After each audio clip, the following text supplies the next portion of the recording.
secteur. Les causes sont multiples, mais quelles sont les solutions? L'activité physique, au moins 30 minutes par jour, la relaxation, mais aussi la sieste, un sommeil réparateur qui longtemps n'a pas été une réelle habitude française. Mais les temps changent et certaines entreprises ont même fait le choix de la proposer à leurs salariés. Florence Griffon, Manuel Tissier et nos bureaux en région. Juste après la pause déjeuner, un petit café et ça repart. Et pourquoi pas ralentir avec une sieste. À Paris, c'est devenu une habitude pour ces jeunes entrepreneurs. J'ai un petit casque, je le mets, je referme le cocon, je lance la playlist. Et pendant 15 minutes, il va y avoir quelque chose qui va m'aider à me reposer. Installez-vous tranquillement à la fois dans l'espace et dans le temps. Alors, comment c'était?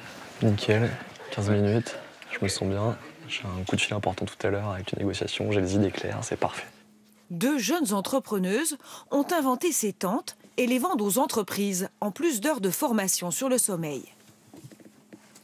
C'est vrai qu'au début, il y a certaines entreprises qui nous fermaient un peu leurs portes parce que le sujet du sommeil était encore un peu délicat à aborder et qui reviennent aujourd'hui nous voir parce que c'est un vrai sujet.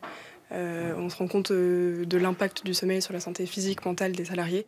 80% des Français ressentent de la fatigue en journée et pourtant seuls 12% des chefs d'entreprise sont favorables à la sieste au travail.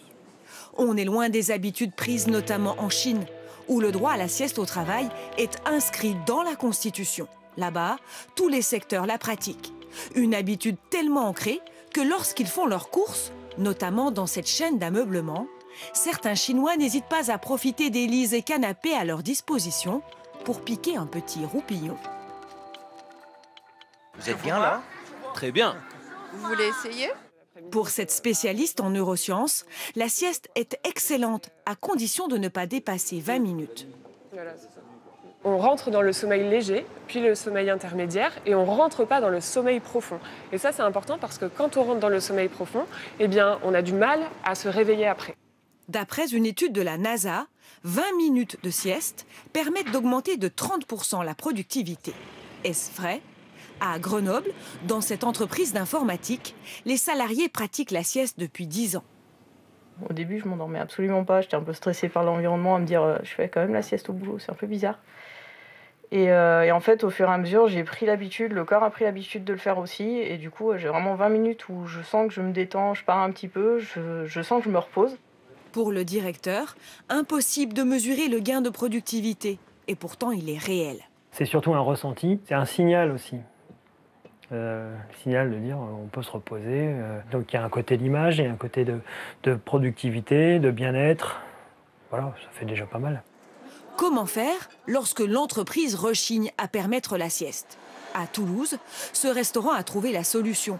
Il propose des menus entrée, plat et dodo. Une sieste payante, 6 € les 25 minutes, avec en option un masque relaxant. Le concept est déjà un succès.